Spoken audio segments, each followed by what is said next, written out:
ज्या व्यक्तिमत्वासाठी आहे या वर्षीचा स्वर्गीय मोहम्मद रफी पुरस्कार ज्या व्यक्तिमत्वाला दिला जातो आहे त्या व्यक्तिमत्वाचा परिचय देण्यासाठी खरं तर मला बोलावून घेऊन सांगितले परिचय देऊ नको, पण मी परिचय देत नाहीये. माझ्या छोट्याशा वक्तव्यामधून त्यांना तुमच्या सगळ्यांच्या समोर प्रदर्शित करते, कारण त्यांच्या नावाचा संधी विग्रह मी तुमच्या समोर करणार आहे.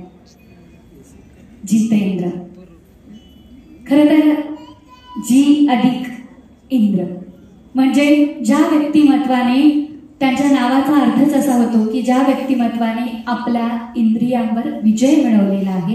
मग इथे ती इंद्रिय भौतिक दृष्ट्या नाहीये, मी त्या व्यक्तिमत्वाची इंद्रिय वेगळ्या दृष्ट्या सांगणार आहे. मग ती इंद्रिय आहेत सूर, ताल आणि लय. हे त्यांचे 3 ज्ञानेंद्रिय.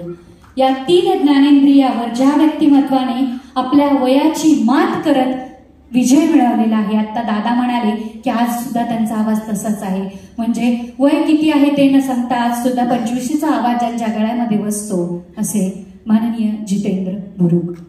खरं तर गेले 25हून अधिक वर्ष हे व्यक्तिमत्व सांस्कृतिक कला क्षेत्रामध्ये काम करत आहे. आजपर्यंत विविध कार्यक्रमाच्या माध्यमाने दादांनी सामाजिक संस्थांना 90 लाख रुपये आजपर्यंत मिळवून दिले. होतकरू गायक निवेदक यांना कितीतरी लोकांना नवीन व्यासपीठ उपलब्ध करून दिले. India world book of record मध्ये 2 वेळा नोंद केली आहे. किशोर कुमार यांच्या 89व्या जयंतीनिमित्त त्यांना सलग 89 गाण्यांचा त्यांनी यशवंतराव चव्हाण नाट्यगृह माटुंगामध्ये रेकॉर्ड केलाय.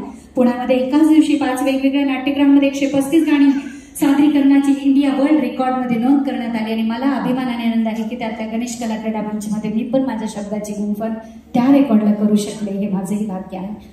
त्याबरोबरच मध्य प्रदेश सरकारने खंडवा या गावी 3 वर्ष सलग दादांना किशोर कुमार यांच्या पुरस्काराने त्याच नावाने सलग 3 वर्ष सन्मानित केलं. दादांनी आजपर्यंत जवळपास 5000हून अधिक कार्यक्रम केले आणि पुणे पोस्ट कार्यालयातर्फे जितेंद्र बुरुक यांच्या सन्मानार्थ तिकीट सुद्धा झालंय. हे आपल्या पुण्यासाठी आणि महाराष्ट्रासाठी अभिमानाची गोष्ट आहे. टाळ्यांचा पाऊस. आणि मी शेवटी एकच म्हणेन, एकंदरीतच दादांविषयी मी म्हणेन की ये ऐसा सितारा है जो दूसरों की चमक से नहीं चमकता. ये ऐसा सितारा है जो दूसरों की चमक से नहीं चमकता. ये ऐसा शुक्र तारा है जो अपने प्रकाश से सारे संगीत के कोरोमंडल को है चमकाता. जितेंद्र बुरुक. मी मान्यवरांना विनंती करते की कृपया दादांना स्वर्गीय मोहम्मद रफी पुरस्काराने सन्मानित करावं. माननीय उल्हासदादा आणि सर्व मान्यवर.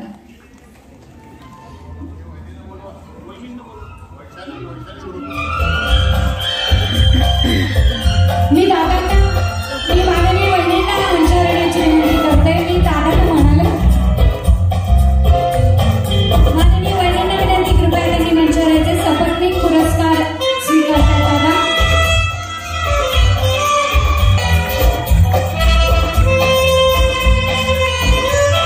आणि सर्व मान्यवरांसह पुरस्कारार्थींना खास दांताळे ज्वेलर्सच्या वतीने